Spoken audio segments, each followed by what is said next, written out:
by friends of ours that started a company, a medical company, a technology company, and went to Africa with them. And what we came back with was the fact that a lot of the issues in the third world come down to really simple needs.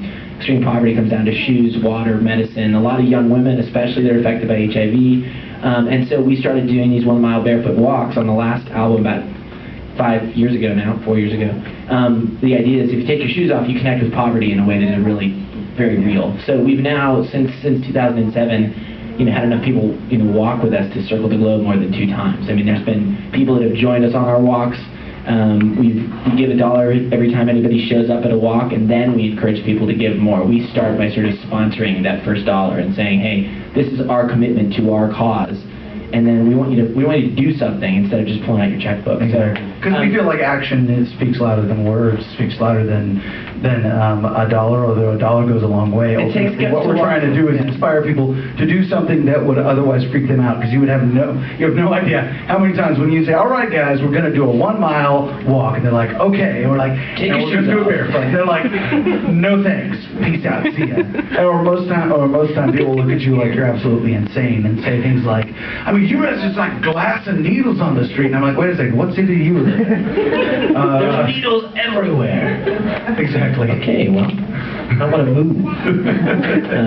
It is true with this record, the walks have continued. We sort of said on this record, this single, we did it, it's people dancing in the streets, not walking down the road barefoot, but that you should be able to, live your life, dance in the street, have a good time, but also turn around and say, hey, I'm going to do something serious and real, and continue having that conversation. And that's, it's about not doing it on the weekend. It's about, turning what you do into a way to give, and not, not talking about it, but just doing it. Living your life for other people as well, not only yourself.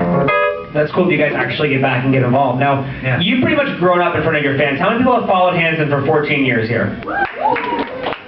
No, we're in front of them. Did you guys have the posters on your wall, the bed sheets and stuff like that? The wallpaper? You had wallpaper? We never made bed sheets or wallpaper. They made their own.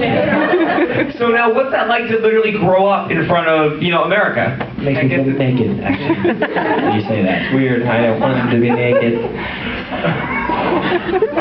It's amazing. It just got fresh just then. That's our life.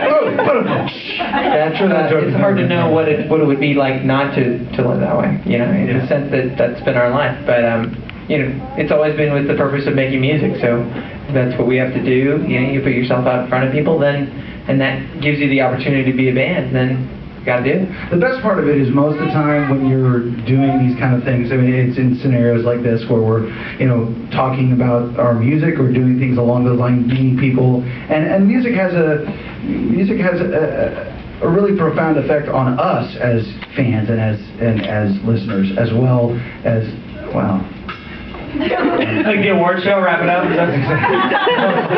It's like that. Well, I think the other thing is, we always choose to go back to Oklahoma, and that be our home, so we don't end up in too many tabloids, and give yourself a chance to be somewhere where you can, live a normal life. And I don't really know what normal means, particularly. Yeah.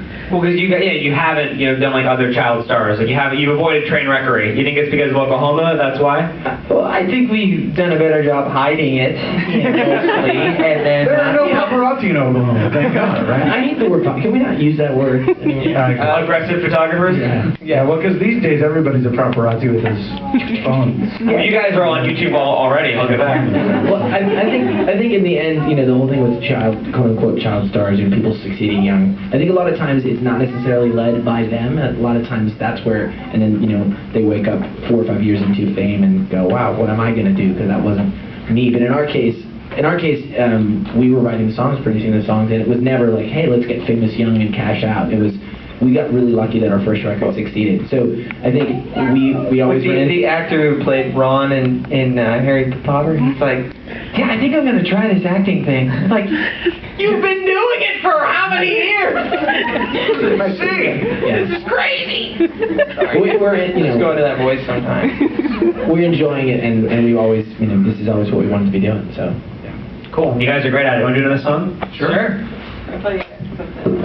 I don't know how many songs we're going to do. We just keep playing. Play something like Penny.